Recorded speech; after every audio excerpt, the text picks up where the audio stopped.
So this is such a fragile time right now for so many. There's frustration and panic. There's fear-mongering and social shaming. Wrong is being called right. Right is being called wrong. And right now there is a pressure to conform to one side or another on any given topic. And if you don't, you'll be hated on. I mean, the intensity level that the media, political parties, and even your friends are expressing for you to agree or coincide with one group's viewpoint over another is incredible. And unless you align with them, you're wrong. And if you do, someone else will tell you that you're wrong. I mean, you know what I'm talking about. I mean, with the injustices we're seeing, if you say anything about it, you've said too much. But if you don't say anything at all, then you'll be told that silence is violence.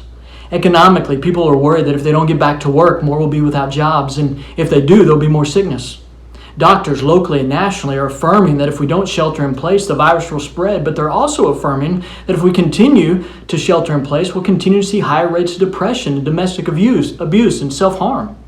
We're asked to wear a mask, and some are irate that people aren't respecting others by wearing it. And others feel like they're disrespected and impinging on their rights to be forced to do so.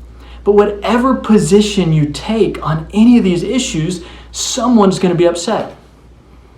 And we sent out a survey recently just to get a feel and a pulse for where people are in regathering. And we got some really great feedback. I mean, we recognize that things are so fluid right now. We don't know when we will regather at every level again. But as I read the comments, I continued to see just how far apart some people are from others, and even the antagonism that some people have. I mean, we have some people expressing how they have no concerns about being back and how they've seen more people every week continue to follow guidelines by distancing and wearing face coverings, how impressed they are with the standard of cleanliness set. Yet we've had others that are appalled that we're even regathering. We had others that said they haven't been back out to church, and simply because they heard there was no protocols in place. And I just want to ask you to step back for a moment and listen and watch what's going on. I want you to recognize how Satan is using all of these different positions and sides to create division, to create battle lines. I mean, division in our workplace, our family, our community, our church, and mostly in our heart. And darkness is having a field day, getting you upset about some things that have no eternal ramifications. Yet we want to fight because we're buying into a narrative that I have to win. And confession, I mean, there are points where I've gotten caught up in this and I've had to repent.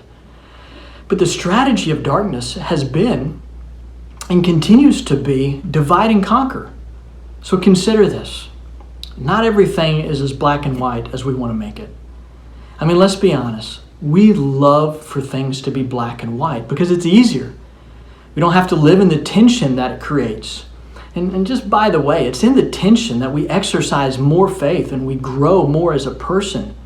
But it feels safer to make things black and white all the time because we feel like we have more control, more understanding.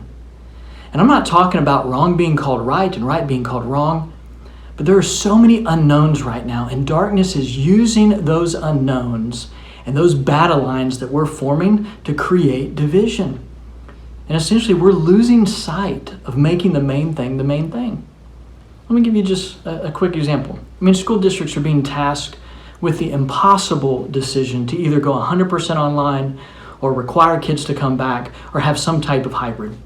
And people are taking hard lines on this position, which is entirely appropriate for parents with the responsibility to their children. But some are taking hard lines for other parents where they don't know what is best for their children or all children in general. And if we just step back for a moment, I mean, we know that there are some children that can really thrive in an online environment, and or there are some that have health conditions that would make staying at home and online the wisest choice. But let's also consider the significant impact that a lack of socialization has on children, not to mention some won't learn well in an environment without trained supervision. Or maybe parents have to work to support the family and their children are too young to stay home. And And you can find well-known pediatric associations affirming both sides. These are all hard choices. It's just not black and white as some want to make it. And yet we see people shaming one another from all sides, further creating division. You know, in the book of Philippians, we see Paul responding to the church in a crazy time. I mean, Paul's in jail, believers are being persecuted, the Roman occupation is multiplying. And here's what he says in the midst of their crisis in chapter 1, verse 27. Only let your manner of life be worthy of the gospel of Christ, so that whether I come and see you or am absent, I may hear of you that you are standing firm in one spirit with one mind, striving side by side for the faith of the gospel, and not frightened in anything. This is a clear sign to them of your salvation. For it has been granted to you that for the sake of Christ you should not only believe in him, but also suffer for his sake, engaged in the same conflict that you saw I had and now hear that I still have. So that one spirit, one mind, side by side, is not saying that you should check your brain or your opinion at the door. Rather, it's saying that we keep the main thing the main thing. It says we do that for the faith of the gospel, that it is a clear sign of your salvation. It's affirming that maybe we don't know all the answers and there are a lot of unknowns. Therefore, we will express humility in order to keep unity. You know, Paul pointed to Christ, and he wasn't just saying this is about mutual respect, but he was saying this is about mutual humility. See, expressing mutual respect still leaves the door open for us to be upset with another person who doesn't show us respect. But mutual humility positions us as a merciful servant like Jesus. So again, let me ask you just to step back for a moment and consider how, instead of allowing darkness to use our frustrations and our fears to create more division, let's walk in merciful, humble tension, because that is where our faith is most clearly expressed. Let's love people even if we have differing opinions about things. And again, I'm not suggesting that you don't have an opinion or that you would even agree with everybody. Far be it. I'm simply pointing to Jesus, who humbled himself and chose mercy, even when some people didn't understand his position. I want you to know that we as a staff are constantly seeking wise counsel on how to move forward. I mean, this includes medical experts, civil authorities, and emergency networks. We're getting real-time stats on hospitalizations, occupancy numbers, and population percentages locally and statewide. We consult doctors that are practitioners working in the hospitals and clinics where COVID patients are at. We're also walking with those entities that are working with domestic violence victims, child abuse victims, and substance abusers. And what we know is that different people have different needs. So we're trying to provide a space that is safe for people to come together for worship. We're also continuing to have an online presence for people who need or want to stay home. We recognize that there are some great reasons to stay at home and worship. And we can also affirm that there are some important reasons for people to gather. And we want to honor where you're at in that, recognizing that people have different needs. So let me just quickly reiterate what we've been doing on Sundays and what we're asking you to consider moving forward. From the first time that we regathered, we've been using an electrostatic charged cleaning sprayer that has a 1-minute contact time and its ability to disinfect. So here's how it worked. You're going to have to think back to science class for a second. But contaminants and germs have a negative charge.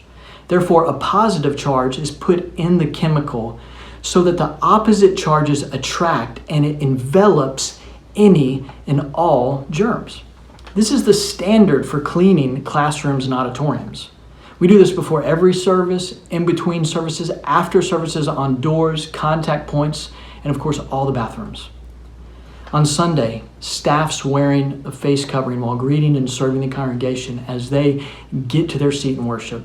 This is out of mutual humility for our congregation, for our community, and medical wisdom. We're also asking people to be thoughtful as they physically distance from one another. We want to encourage our congregation to wear face coverings while entering and leaving the building as well. We have ushers spacing people out as they come in and out of the building. So as you find yourself frustrated on either side of a current issue, here's what I'm asking, is that you would seek the face of the Lord for His wisdom on how to love well and stay unified. Unity has never been based on mutual agreement, but on the mutual humility that we see in the person and work of Christ. This is the time for the church to step into these hard spaces and confusing conversations. The church must provide care for the emotionally wounded, as well as express respect for the physically vulnerable. The church must speak to biblical justice on all sides, not cower because of political pressures. The church must continue to walk with people who've lost jobs and income and relational connection. Listen, we've got to run toward the problem together, not flippantly or irresponsibly, but together. As Philippians said, standing firm in one spirit, with one mind, striving side by side for the faith of the gospel. Remember, the church has been called by God not just to be a first responder, but to be a primary responder. And we're trying to find that place. So let's walk in that direction together. Love you. Look forward to seeing you as soon as possible.